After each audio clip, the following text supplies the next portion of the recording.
probably shouldn't be making a video about this because I'm pretty sure this movie came out probably like a month ago. But I just saw it, and after seeing it, I have like a lot of opinions on it.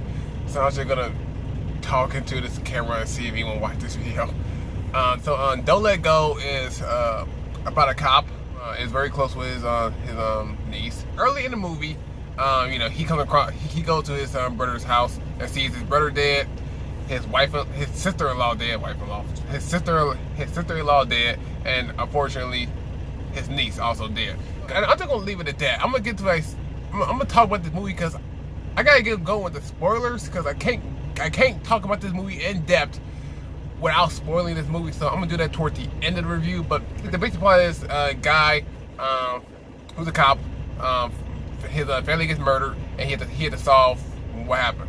And that's essentially the spoiler-free version of that plot.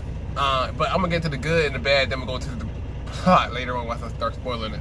First, I'm gonna say the good. I don't know the actor's name, but I'm gonna put his name in the text down here below. Actor and actresses. I don't know the girl's name, but the girl was from A Wrinkle in Time, and they were both great in this movie. They have great chemistry together. They have on-screen presence. The girl has proved that A Wrinkle in Time wasn't just a fluke; that she really has acting talent. And Brian T. Henry is in this movie for a while. He plays the girl's dad. Alfred Molina is also in this movie. He's also pretty good here too. I'll say that the movie was suspenseful as like a mystery and a thriller. It was incredibly suspenseful. It had me on the edge of my seat a couple of times. The cinematography was pretty good. The movie wasn't. I don't think the movie was paced correctly. It was slow at certain parts, and a lot of the movie was kind of confusing a little bit until the twist happens. But even with the twist or what the twist, it was paced kind of slow. Stuff wasn't as interesting as they thought it would be. They could have cut off like a good 10 minutes off this movie to make it at least that much shorter. So anyway, with that being said, I'm just gonna get my ratings. So I can go into the spoiler section of this video and talk about the movie in its entirety. Good performances, good cinematography, great filmmaking, just in general. I'm gonna say this movie is like a B-. It's a B-. Go out and see if you want to. If it's still in theaters, or you can buy it on DVD right now or Netflix. So I don't care. Okay, jump into my spoiler review. If you haven't seen this movie, you could click off, or if you don't care, hi, thanks for staying and watching me spoil this movie. Because this is where the movie got a little bit tricky for me. I saw this movie with a friend of mine. And I remember halfway through the movie, I turned to her, because she's a girl, and I turned to her, and I said, I don't know who is the higher power in this universe, but whoever it is, really hate this man. Because this poor man, okay, right there, look into the twist. Okay, like I did like a week or two after like their funeral and stuff like that, he gets a call from his niece, who we've seen dead at this point, and she's acting like everything normal. She called, have a conversation and stuff like that. She keeps calling him, which for a while, just like this man, you would ask yourself, is he going crazy, or are we going crazy? What's happening? And it is later revealed that what's happened is, for some reason, 2 weeks after that, they're getting phone calls from his niece 2 weeks in the past, and the plot is him trying to help her save herself and her family and prevent this brutal murder from even happening. Now, I mentioned earlier about a storytelling device that I don't think was used properly. And it was the phone call for your niece 2 weeks in the past. The reason because, and I know this is a movie and stuff like that, but a lot of this movie wouldn't exist if it wasn't for that storytelling device. And for me, I think it hinders the movie because it keeps raising a lot of questions. And I know that the questions probably aren't important or that aren't relevant to the telling of the story. Why is this happening to this guy? And it doesn't say this in the movie, but it kind of implies it. It kind of implied that this man is getting phone calls from his niece 2 weeks in the past because apparently somewhere between them being all buddy and her getting murdered, he was being a little distant because, of course, he's a cop, so he was like neck deep in cases, I guess. So she was calling him to get advice. He was being kind of distant, wasn't really in the mood for talking.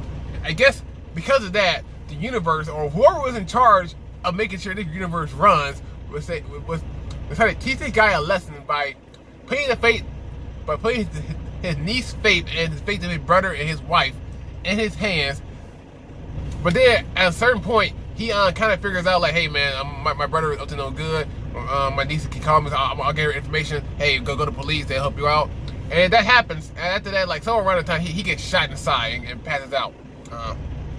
It wakes up to something that might give the twist away with the guy. He wakes up in the car with his best friend, who is also a cop, holding a glove to admit like he's holding a gun. Ain't gonna wake up. So I guess you can know who killed the family now. But then he wakes up and all of a sudden, the way they died changed. Like the girl died on her bed's dead, and not in the bathtub. So I assume this guy like was put through the ringer twice to learn this lesson. And I don't know if it was a really valuable lesson to learn or a really even necessary one. If even that happy ending is really a happy ending, because according at the end of the movie, so I guess a spoiler alert.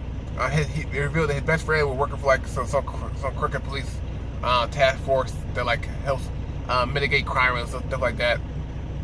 And they were the reason his brother was up to no good. And and his best friend, with the one who killed his brother, his sister-in-law, and his niece. So at the end of the movie, you know, they come together and he does save her. He does save her. You know, he kills his best friend and saves the daughter. Everything right in the world. The future doesn't exist anymore. It's inverted back to the past. And I guess the movie ends with him, with a prospect of him being her surrogate father, or adopting her and being her surrogate father.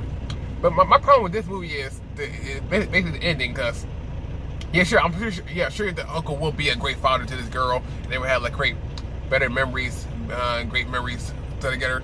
But the problem is this girl is never gonna sleep right for like years, because yeah, sure, yeah, like I said, she got a new father, all that stuff, but she saw her father get his head blown off with a shotgun right in front of her. And then like a minute later, her mom get gunned down. But because her and her uncle get to live their life together, family and happy, that's the happy ending that they're pushing. And I just think like she gonna need years of therapy. Like she will never be right in the head again. She wouldn't be able to hear rap music the same ever again. Like her world is messed up. And also, like the girl's parents are barely characters in this movie, because they only show up 10 minutes. They only show up for 10 minutes. After that, they get killed. Now, mostly see them if their dead bodies lying on the ground. They're not like a way the guy could have saved his brother too, or his wife. There's no way that he could have told the girl to save all the whole family instead of just herself. I mean, I'm glad she made it out, but like okay,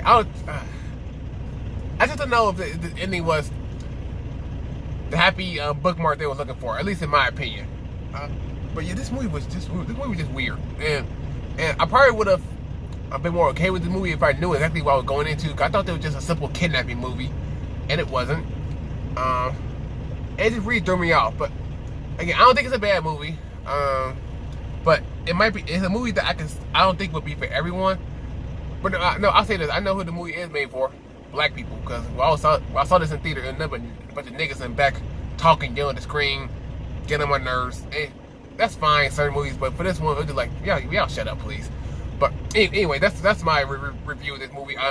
Anyway, that was my 2 cents. Give me your 2 cents in the comments below. Like this video, share it, comment. Thanks for watching. If you watched this video, and I'll see you guys later. Peace.